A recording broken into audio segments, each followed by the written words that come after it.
Europe 1. Au Proche-Orient, Israël se prépare après l'ultimatum de Donald Trump aux terroristes du Hamas. Les islamistes menacent de reporter la prochaine libération d'otages prévue par l'accord de cessez-le-feu.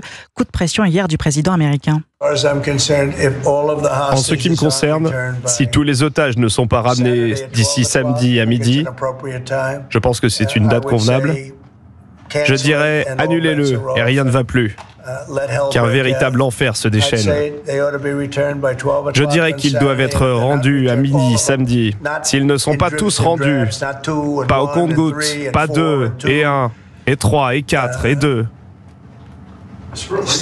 Samedi à midi. Et après ça, je dirais que l'enfer va se déchaîner. Donald Trump qui réclame la libération des 73 otages restants d'un seul coup. Frédéric Simon, vous êtes le correspondant d'Europe 1 à Tel Aviv. Hier, Benyamin Netanyahou a enfoncé le clou et menacé de reprendre les combats intenses à Gaza si les exigences américaines n'étaient pas respectées.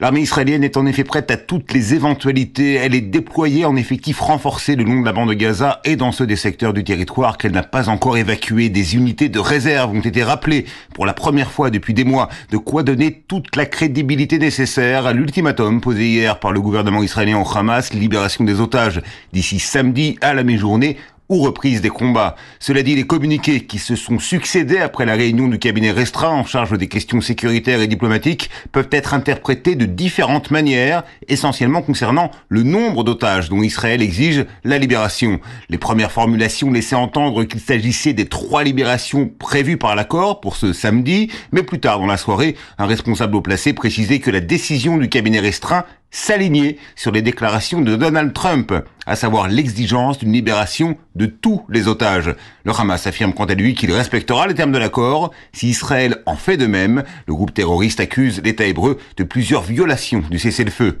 Frédéric Simon en Israël pour Europe 1. Et puis